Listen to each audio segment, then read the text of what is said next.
Good afternoon, everyone. Welcome to Clubby St. Paul. We're going to start our presentation. And just if you have not met me, or if I have not met you, I'm Chum Struve. And we just have three last events coming up for the year in 2017 before we start our new year. After Thanksgiving, November 27th, at our Minneapolis Clubby location, we have mergers and acquisitions. And on December 6th, we're going to have a journey through venture funding. And Rick, who hosts that, is here. Rick Brimmelcombe, if you have any questions or need to get on his list for his events. And then back here, we'll have, on December 12th, Neely Taminga. She's going to be talking about navigating uncharted economic waters in 2018. And I'd like to thank our sponsors that we have that bring our luncheons to us, the University Club, Olsen Thielen CPAs, which is a regional accounting and consulting firm, Schwegman, Lundberg, and Worcester, IP attorneys for tech companies, the Irish Titan, an e-commerce digital agency, Sunbelt Business Brokers of Minnesota, helping you buy and sell your business, and my company, Legal Shield, providing employee benefits in identity theft and legal protection. And I'd like to introduce our speaker, and instead of reading her bio, I'll just tell you personally that I've known her since 2005. And after I retired, she became one of the best recruiters I've, no. So best recruiters I refer to, so since I'm out of the business. So anyway, she's a wonderful woman, and I'm really happy to have her. And I told her that I actually have a two-time speaker limit, but she said I might have to make an exception for her. So this is her third time, because you're on a panel. So this is our third time here with us, and she's always really fun and brings you good context, so I'm very excited. Please welcome Renee Fry.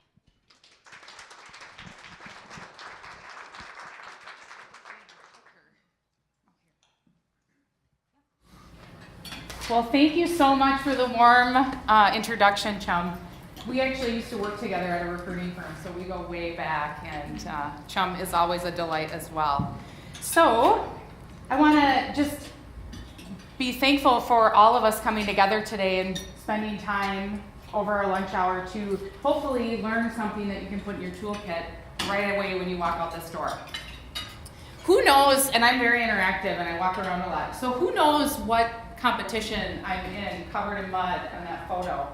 Tough Mudder. Yeah, and who knows what the Tough Mudder is? Like, what type of event is it? Obstacle course, like running obstacle. Exactly. So it's 13 miles with 23 different obstacles, and all those obstacles are named. They involve electric shock, extreme heights, enclosed spaces, and very, very cold water. And you may not know this, but I'm claustrophobic. And so the first year, my husband's like, oh, you got this, we're gonna do this, it's gonna be so fun, and you do it in a team. Well, I'm thinking I might die because I don't like enclosed spaces, and I might seriously not be able to breathe. So we go through, there was one obstacle called the Crybaby, and it's low, and it's like a box, and you're crawling in the ground in complete darkness. And in that darkness, they're pumping in pseudo tear gas. So not only can I not see, I can't barely breathe, and I'm thinking, and I'm starting to hyperventilate, like, get me the heck out of here. And at the end, there is a piece of really heavy plywood that you have to push your way out of to get out. So I get out, and I'm standing there, and what do you think I do? I start bawling my eyes out, just like it says, Crybaby. Because one, I'm so grateful that, holy buckets, I'm alive. And number two, I'm so proud of myself. That's one of my biggest fears. And so what I bring this up for is, like my birthday buddy, Albert Einstein, we're both born on March 14th, the definition of insanity is doing the same thing over and over and expecting different results, right? So I want you to think about everything you know about recruiting, just set it behind the door, and I want you to come with a total open mind about the things I have to share. Sound good? All right. So just to give you a little bit of my history, I spent 5 years working at different recruiting firms where I worked with Chum. And after that, I knew I wanted to open my own recruiting firm because I had a different way of doing things. And so what I did was I needed to get experience on the corporate side, because if I didn't sit in a corporate position as a recruiter, I didn't feel like I could have an edge if I opened my own recruiting firm. So what I did was I went to Target Corporation, and I worked there for 7 years as an executive recruiter. I touched the entire organization.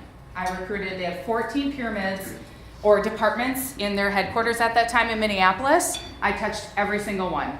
Sourcing, merchandising, IT, legal, HR, you name it, I touched it. I also helped recruit for the leadership positions in the distribution centers out in the field, as well as stores leadership positions in the field. So I truly have seen that company inside and out. And the things that I've learned there, I took and brought that to my own company that I formed nearly 4 years ago called Talent Q. Our office is in Hudson, Wisconsin. That's where my team is, downtown Hudson. I live in Hudson, so when you own the joint, you get to pick your commute.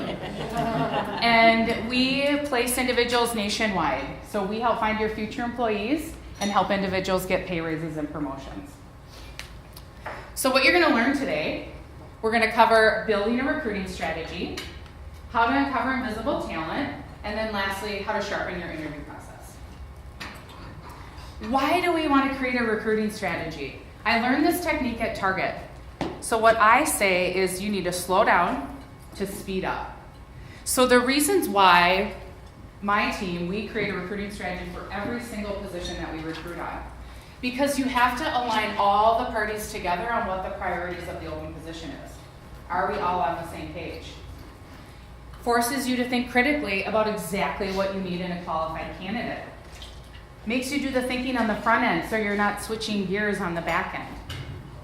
It allows you to document all the research that you've done to put into your strategy so you know what you're going after, which saves a tremendous amount of time.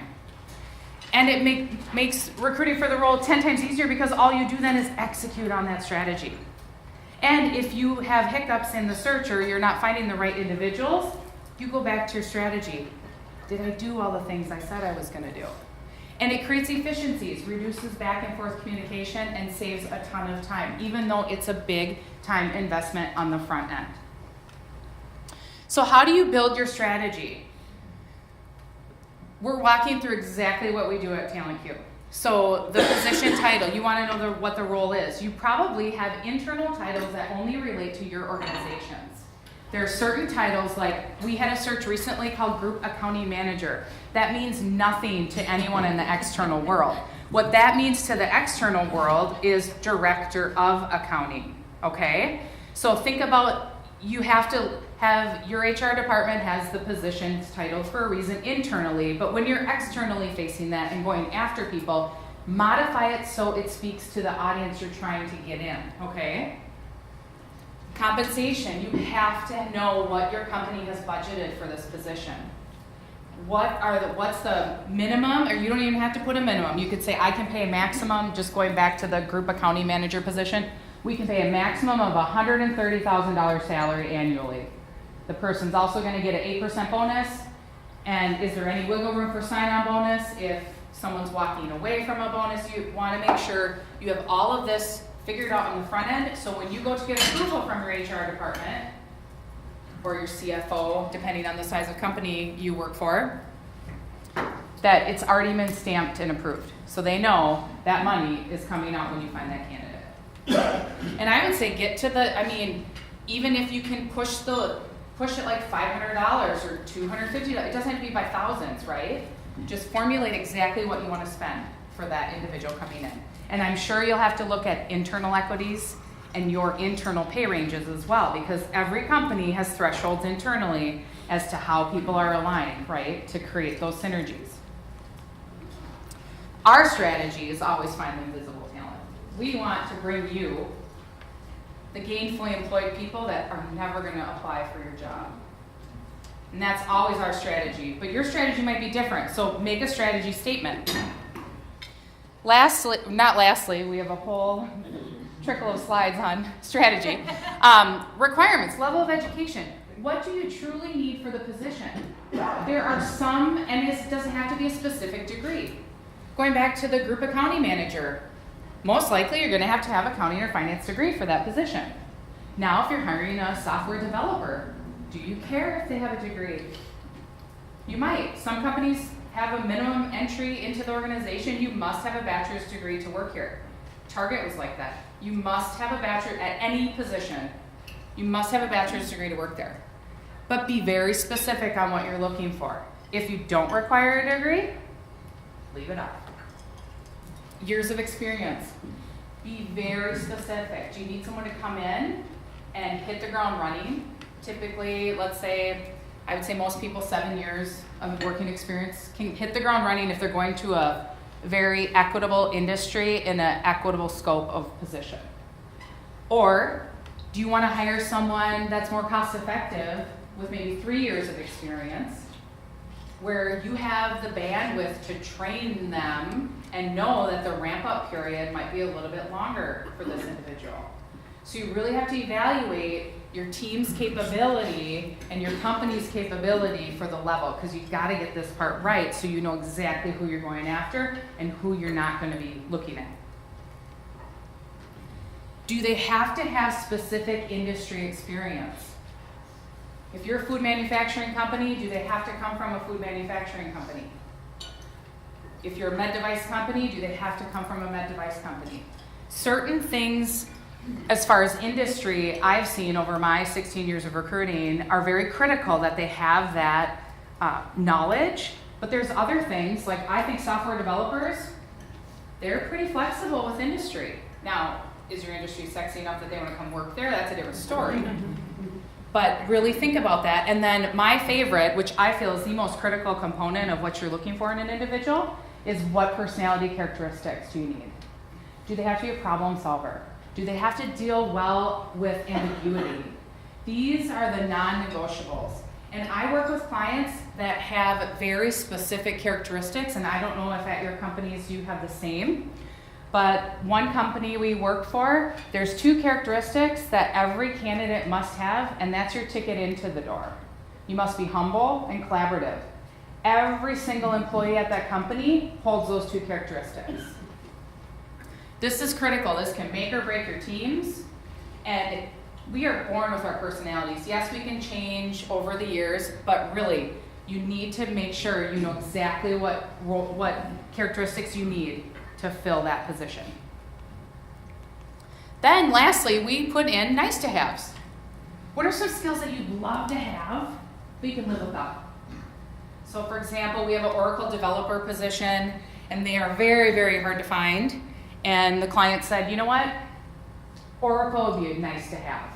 But if they have experience with another ERP system, we would take a look at them. So what are the things, like, we'd love to have someone from the financial services industry, but we can live without it.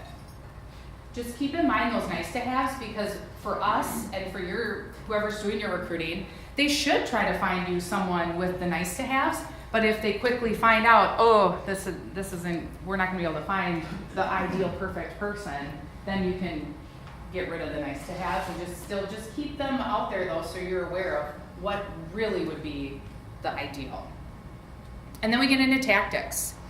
And I'll cover a lot more into tactics on how we will uncover invisible talent, because that's really what you're gonna insert into your tactics. But what companies are you gonna recruit from? Industries that complement yours? Size of company? What companies have you hired people from that are phenomenal? That's a great source. If they fit into the culture really well, if they come in and hit the ground running, and you'll notice themes with particular companies. Like I could tell you, most people from Target, phenomenal caliber of people. What channels are you going to advertise in? Where are these people sitting? Where are these people actively communicating with other individuals? Facebook, Instagram, Twitter. I've hired people from all of those except Instagram. I haven't yet found anyone on Instagram, but definitely I'm worth exploring it. LinkedIn is very common. LinkedIn industry-specific groups, alumni groups. Who works for your company already that went to a university that maybe has a degree of someone you want to hire, and you pick up the phone and call their alumni office, and oh, by the way, they have a career service department, and they've got resumes of people that go back to them and say, hey, I graduated 4 years ago, but I'm ready for something else. Can you help me? They go back to their university. Peer networking groups. I'm a part of a peer networking group of ex-Target people, and there's 7,000 people in there, Megan. I mean, you don't have access to that like I do, because I worked at Target. So are there other groups that you're a part of that you can advertise in? And then diversity. Diversity and gender is such a hot topic. The group accounting manager, they wanted to increase diversity and gender. We delivered on all of that. But to find those individuals, you have to market to those specific groups. And then certification specific groups.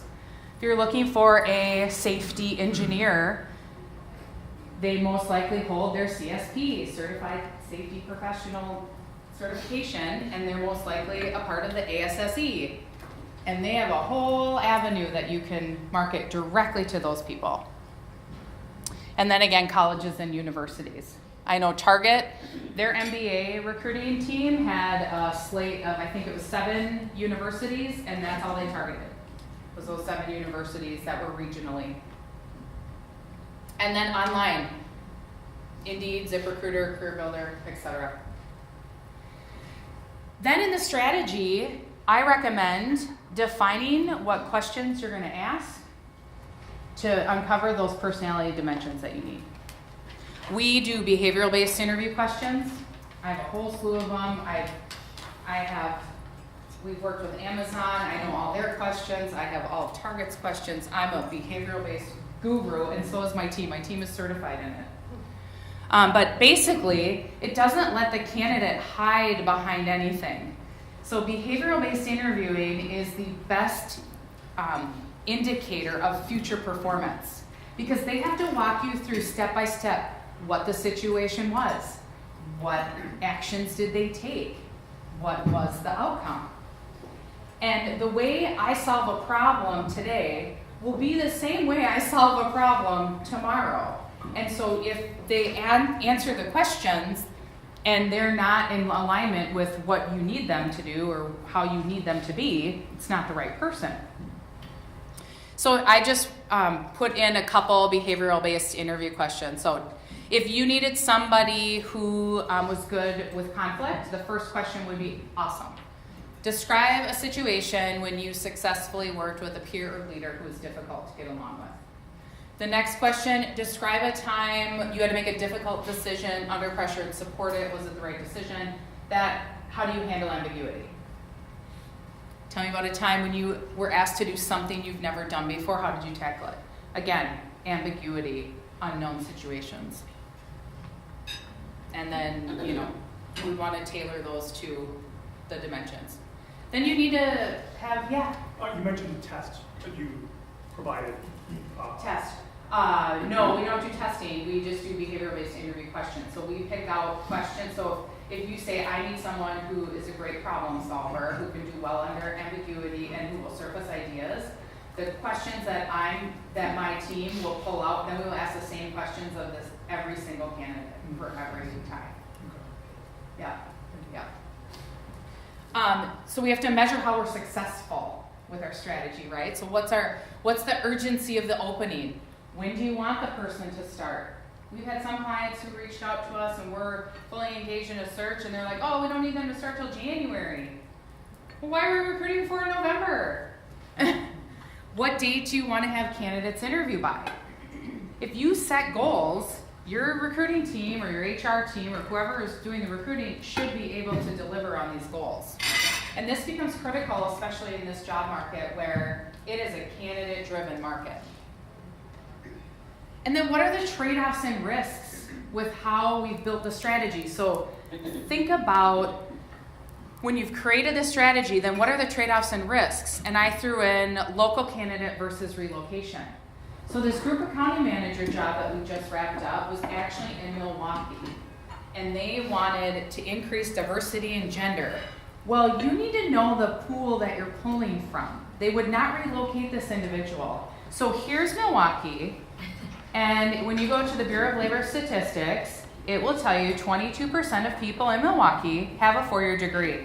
Well, you have to have a 4-year degree to be a group accounting manager. And so this pool, and we were still trying to increase gender and diversity, but you need to know the data of the pool that you're going after. So, you know, the trade-offs. For this one in the strategy, I would put, since we have to look at a local candidate, we're gonna struggle to find an increase in diversity because of the pool. Industry specific versus industry background. The search might take longer if you need someone that comes from a pharmaceutical company specifically dealing with effervescence. Okay, there's just not as many companies out there. The volume of company isn't there. It's going to take you longer. Interview team alignment. Is everyone aligned with what's on this paper? The hiring manager, maybe their boss's boss, like who ultimately is making the hiring decision? Whoever's involved in that interview process you need to pre-sell them on all the things you're looking for, so when they're interviewing a candidate, they're like, oh yeah, he is a fit, she is a fit. And then varying timelines. You have to think of, there's so many things when you're dealing with people, right? You have your timeline, you have your interview team that can clear off their schedule to meet a candidate. Well, a candidate has to take time off of work to get there. There's a lot of variables. So, you know, things to keep in mind, especially holidays coming up. We are asking everyone, candidates and clients, when are you taking time off up through January? And we are documenting it so we know. And then make sure your team that is interviewing, that is part of that selection process, makes a commitment to you that when they get an invite for an interview, they have to clear their calendar for that. It has to be a priority. Now, invisible talent, my favorite. How do we find these people? Right? Anyone have an idea? How do we find these people? Steal them. Okay. Steal them. We're going to steal them. Well, that's my favorite, cold calling. Calling them right at work. You might be thinking, you're out of your mind. What am I going to say when I call them at work? I'll give you my spiel. It's Renee calling from Talent Q. We are hired by some of the most prestigious companies to find them leaders who stand out amongst their peers. I have no idea if you're looking to make a move, John. Just want to reach out and find out very quietly if you may have an interest in hearing about a situation stronger than your current one. What are your thoughts? Simple as that. Email people at work. How could we do that? How could we find people's emails at work? There is this big thing called the internet. There are tools that scrape emails from corporate web pages that will give you the email patterns. One of them is called Hunter. It's a Chrome extension. The most common, I've been building a database of this. I've got, oh my gosh, I can't even tell you how many. I've been building the database of emails at companies because I knew, recruiting is my passion. And the most common one is firstname.lastname@theircompanyname.com. So when all else fails, try a couple options. Referrals. Advertise. Do you guys who has an employee referral program at their company? Awesome. If you don't, I highly suggest you implement one because that is the most cost-effective way to hire people is an employee referral program. But then you have to ignite it and keep activity moving with it. I know a company, for a critical opening, they email their entire staff of 6,000 people about the job, trying to generate employee referrals. Jogging session. So I highlighted the ones that are my favorite. So what a jogging session is, has anyone heard of that phrase before? So what you would do is you would go on to, say, Chum's LinkedIn, and you would go through her contacts to see who might be a really good fit for this job. You would bring that and have like a 15-minute meeting with her, and you would say, oh my gosh, how well do you know these people, and run through the list with her. And she'll tell you, oh, Renee was awesome. I worked with her at Hudson. Oh, this one, I don't know, I've kind of lost touch with them. And then you can say, hey, if you still know them, if she knows them really well, would you reach out and let them know that we have this job opening, and then you can submit them as an employee referral? Or if she doesn't have time, I'll do it myself. I'll reach out to these people and drop John's name. And 9 times out of 10, she has their cell phone number because she's connected with them on LinkedIn. Easy, huh? People in your own network. How often do we look into our own networks? I guarantee there's people that you know that know people that you want to hire. It takes time, right? We need to sift through. I mean, I have 10,000 connections on LinkedIn. But you can do different searches. You can do keyword searches on your connections and narrow that down and evaluate those people. I tell you, if you do that, it will pay off in the long run. And then how many of you have an applicant tracking system where you track all the people that apply and all the people interviewed? Yeah. Search there. You don't know how many times at Target, that would be the first place I would start, because Target has a huge brand presence, right? I would have one requisition at Target, say a software engineer, and I would get 400 applicants, of which maybe 1% was worth reaching out to. But 9 times out of 10, people apply to the wrong job. So I would scrape the database and do a search. And if your ATS doesn't have that capability, call the provider and figure out how to get that search function in there, because you need to be able to search all those resumes that are just sitting there over the years.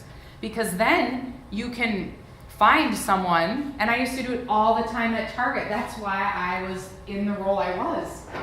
I would search the database and call someone and say, you know what? I saw that you applied for XYZ position, but actually you'd be a better fit for this one, and I'd run through it. Instant hire. Candidates who have declined in the past. How many of you slam the door when they don't accept your offer? You're like, you're dead to me. You gotta open that door. If they interviewed and you sent them an offer 2 years ago, they were fit for your company. You know how hard it is to find people that are fit for your company? It's difficult. Now they've got 2 more years of great experience. Bingo! They'd be delighted to hear from you. Yeah, I interviewed, John, do you remember me? You interviewed for my position 2 years ago. I want to see what you're up to, because guess what? We'd love to consider you for this job. Who does that? I'm just curious, you mentioned something about when you had a software position, you had 4 applicants for Target. Yeah. Is that happening anymore? I don't know. I mean, Probably not. Target gets quite a bit of applicant flow though, because they have an entire department for employment branding. So they are advertising on channels, they host meetups. I mean, they're spending a lot of money on it to get people to apply. Boomerangs. Who knows that term? Yeah, what is it? You bounce back to the company you work for. Yeah. So if someone resigned and you were thrilled with their performance, have you ever called them to see if they're happy? Because the grass is not always greener. They know how to work at your company. They fit into your culture. This is a low-hanging fruit. Social media, I always say go beyond LinkedIn. Hired someone from Twitter, I've hired someone from Facebook. Really, just go beyond LinkedIn. Everyone, I know 99% of the recruiters I know, LinkedIn is their Bible, and I'm like, you know what? My husband is an IT director. You know how often he checks his LinkedIn? Like once a year. What's that gonna do for me? Nothing. And then this guy highlighted another one of my favorites. You can go on job boards. I haven't gone on a job board for, oh my gosh, I stopped doing that when I went to Target. So 2007, I haven't been looking at candidates on job boards. However, I do go on there, or my team does, to find people that post their references on there. And they call those people. You might have to do some more digging to find out about their background, but you might see accounting director listed as a reference with their personal information right there sitting for you on Indeed. Have you ever hosted a company happy hour or an open house? Like, get to know us. We're hiring. Come get a feel for what we're all about. People do that. You can tell your employees, get the word out. You know, it's totally confident. It's just a fun gathering so you can see what it's like to work here. A lot of companies are doing that. You could attend meetups or association group meetings. So I like to get embedded into the communities of where my talent is, because you have to be where the talent is. So for example, we were hiring safety leaders for Amazon, and I had to get really heavily involved in the ASSE, the Association of Society of Safety Engineers. So yep, I was on a boat cruise down here on the Mississippi with all the ASSE local chapter. How many of you would be willing to do a video? Grab your cell phone. I'm hiring a software engineer. You know, it's awesome to come work for me. Boom, boom, boom. Throw it out on social media. You might attract people to engage with that. And this is one of my favorites as well. Exploratory conversations with leadership. We hired a senior software engineer or numerous of them for a company downtown. And now he just got promoted. He was SVP. Now he just got promoted to CIO.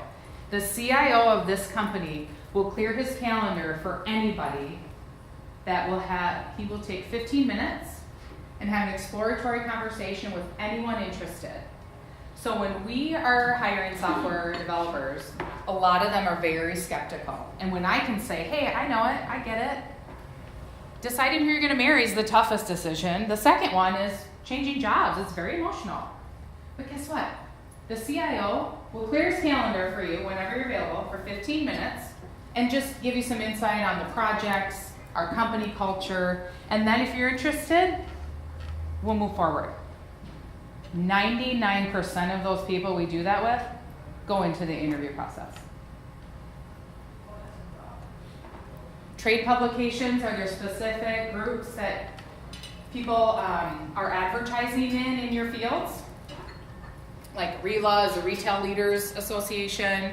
I know the Business Journal has award lists. Top CFOs in the area, top CIOs in the area. They have lists for anything you can think of in the Business Journal. So who's won awards? Those are the movers and shakers. That's who you want to hire. And then lastly, sharpening your interview process. You have to establish your interview process before you even have candidates come into the interview process. You have to have all parties aligned and on the same page. Number one, for legal compliance, you need to put every candidate through the same process, meeting the same people, otherwise you're not in compliant. You may or may not know that depending on the size of your company. In addition to that, there's even more compliance. If you have to be OFCCP compliant, we all have to be EEOC compliant. But if you are government, if you do business with the government, there's even more tracking involved in all of that. And who will the candidates meet with? You gotta think about, okay, who do they need to meet with and why is their input valuable? Is that person a good assessor of talent? This is critical. There are companies out there that are Google and Amazons of the world, and I know I'm talking about two giants. Amazon has a bar raiser, someone involved in the interview process that is not even in that business unit, and that person, if they say yay or nay, if they say nay, the person is done. They're not going to get an offer. Google has an exterior firm that goes through a 40 to 50 page dossier for every single candidate and makes the decision. Trying to remove bias, right? Are they able to set aside bias in an interview? We all have preconceived notions about companies where people work, about maybe the place they graduated from, maybe how they're dressed. We all have bias, and it's incredibly hard to set that aside in an interview, but it's critical. so that you're seeing the person for exactly how they're representing themselves in that conversation. And does the interviewer sell your company? Are they a promoter? Are they happy to be there? We had a client, believe it or not, total curmudgeon. Every candidate would say, I don't know why I talked to him. He was so negative, and I had to influence to get him out of the interviews. I mean, wasted my team's time because the candidates that met him were no longer interested once they met him. But I quickly figured out, like, whoa, what are you saying in the interview? How are you approaching this? And you gotta, I know you guys don't interview every day. We do. We interview all day long, every day, 365 a year, right? But if you don't interview every day, you gotta make sure you know how to pull out the great things about your company and how to sell the company. And this is 10 times more critical than it was 10 years ago, because you have to tell candidates and give them the time to answer any questions they have about your company, because they are in the driver's seat.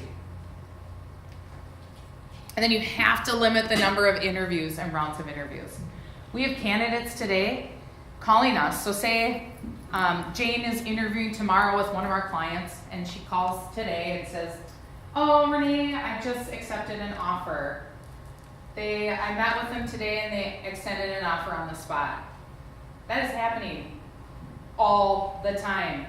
So when you know you can make a decision, hustle, hustle, hustle. And then again, determine the interview questions, which you will already have done because that's in your strategy, right? And then everyone, you don't have to ask the same questions, but if you don't have a guideline or something at your organization about how you grade the candidates, you've got to get something in place so that you know everyone is aligned on their assessment. And then you can point out, well, I graded them this way, oh, I graded them this way, and then you can have that dialogue. And then establish your timeline.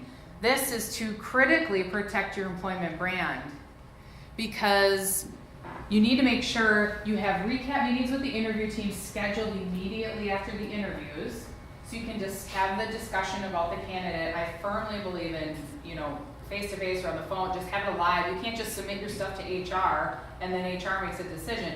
You gotta have a dialogue, because there's something that might have popped with one interviewer and something that they might have said something different with a different interviewer that dissuades what this person's evaluation was, and that dialogue is critical.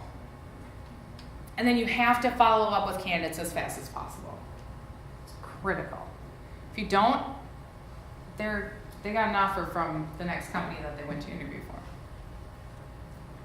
So we've covered building your recruiting strategy, uncovering invisible talent, and hopefully sharpened your interview process.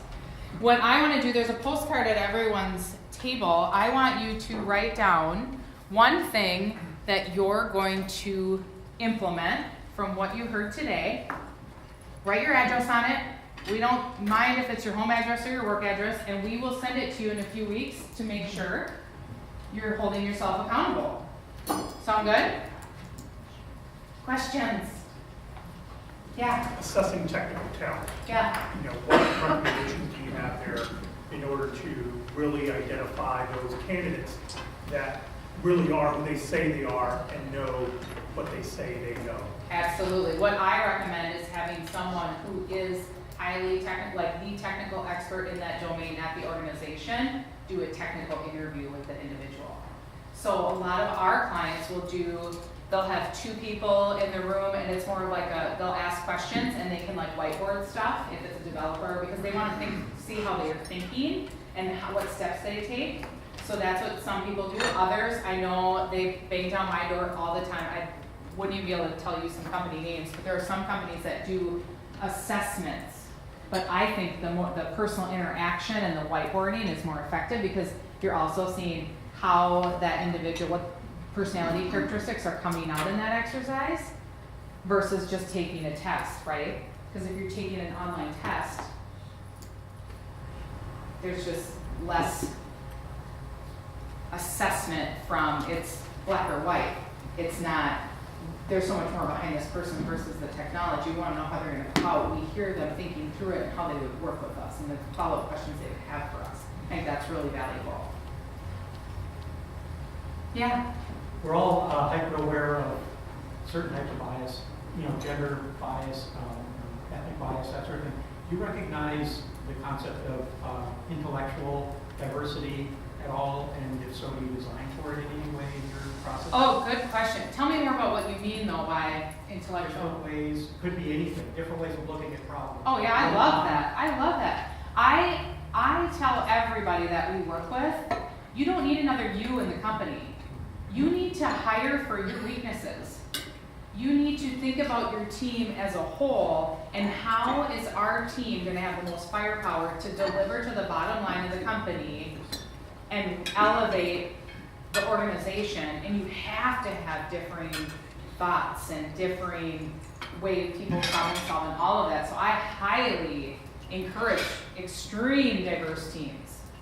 But then you have to foster an environment that supports that, which early on when I worked at Target, they said that they wanted different types of thinking and all of it, but they talked the talk, they didn't walk the walk. So in that instance, if you say, like at Talent Q, one of our company values is authentic. You are truly able to be yourself at my company. And that you can bring your whole self here. So I talk the talk and walk the walk, but companies will have to do that as well. And then you have to identify, well, what is their type of thinking predominantly, and then assess candidates based on their. Exactly. Exactly. One thing that just mentioned, while the referral programs are great, I've seen them lack diversity because like attracts like. Oh, right. We're bringing in all our people we went to school with, and we're all from the exact same hometown. So I've seen it go the other way. Yeah. Where it's too homogenous. So just a caution to be aware of. Exactly. That it could 'Cause be it is, yep. lack of diversity. Birds of a feather do flock together. Yeah. A little bit of a challenge when you're talking about how you can sell your company. Yeah. And we have extraordinarily analytical managers, hiring managers that are not, dun, in the interviews. Yeah. But I don't want them to really change much. Right. Because Yeah. I don't want a bait and switch feel. Yeah. So as much as I would like them to have a little pizzazz, they're awesome, they're Yeah. smart, and that's what they do. But I've received feedback that candidates will come in and go, I don't know what they were thinking, I couldn't tell, they're kind of They're like really tough stoic. nut. Very, Yeah. Sell to me doesn't mean pizzazz. What it means is what I would encourage your leaders that are very analytical, sounds like maybe more introverted, have them talk about their story about why they enjoy working there. Why did they come to work there? So let me tell you my story, why I came to work here, what keeps me here, and those are also selling stories.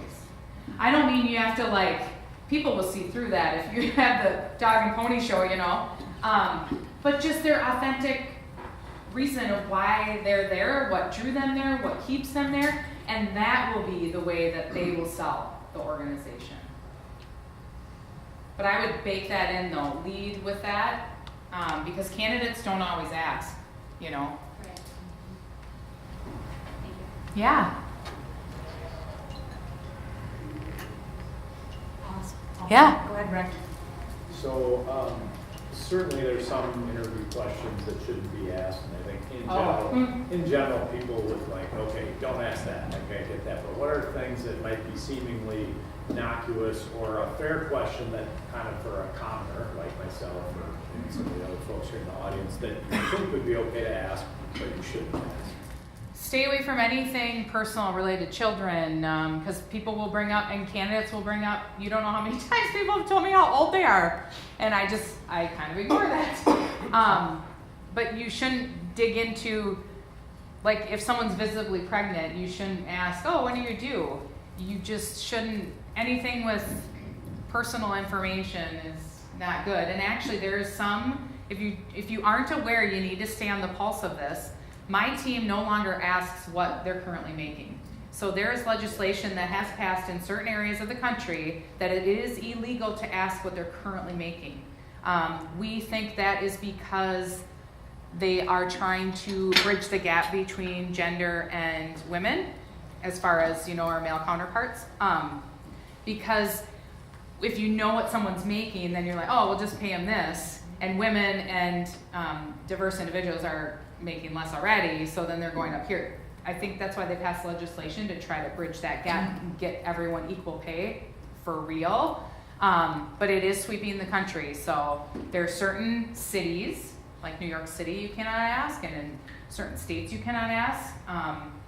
So just be on the pulse of that, because I suspect it's going to happen nationwide.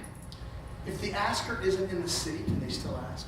So if I'm recruiting someone from New York City, It's a bad question. You can't ask because, so if they reside in New York City, it also depends on where they're going to work. So if I'm recruiting someone from New York City, it's illegal to ask them what they're making.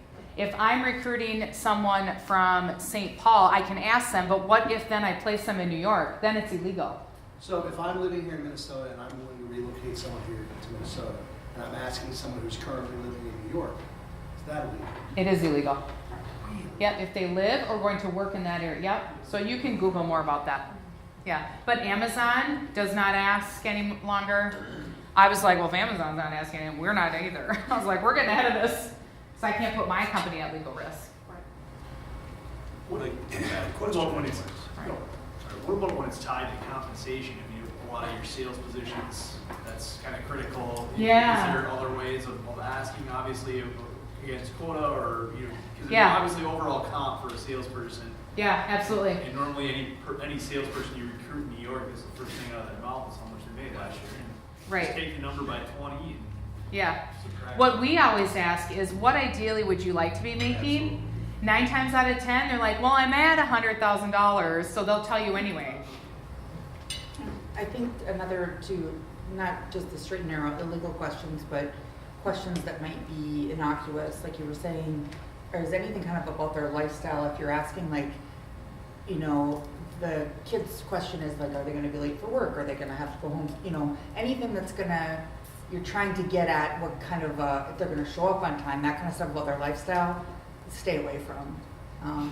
Because you're, again, they're coming as they are, and you're assuming that they're gonna get to work, so you can't ask questions like that. Right. Any other questions? I'll do the last. Oh, question. okay. So with the market just being tighter and tighter for candidates, is there anything that people just need to be doing more of, or in terms of? You have to reach the talent you want. I love calling people at work. My team calls people at work. We email. You got to go where the talent is. Get involved in those meetups. If you hire 15 software developers a year, you better be hosting one of those meetups. It doesn't have to be your company. You can host it at plenty of restaurants that have little side rooms and whatnot, but that's what I would definitely encourage you to do. Yeah. I was gonna say, our table two had mentioned that you have to keep the talent you already have. Oh, So absolutely. I mean, it's a no-brainer, but after doing all of your suggestions, which does take time and investment, once they're there, don't forget. Yep, and that's what keeps me up at night in my company. Is I always, every day, I think about, am I re-recruiting my team? Have I re-recruited my team today? Absolutely, great point. So just so you know, I do offer, we have a sign-up sheet. I have put together a newsletter that goes out, I think, via email 3 times a month if you want to sign up for that. It's got great information. We've gotten rave reviews from it. But I do offer a complimentary recruiting strategy meeting with anybody. So 30 to 45 minutes with me or someone on my team, and we will create your strategy and deliver it to your inbox. So totally complimentary. If you're interested in that, you can sign up too. Here's all of my info, and I'm so grateful for all of you and that I was able to be here today. Thank you, Ray.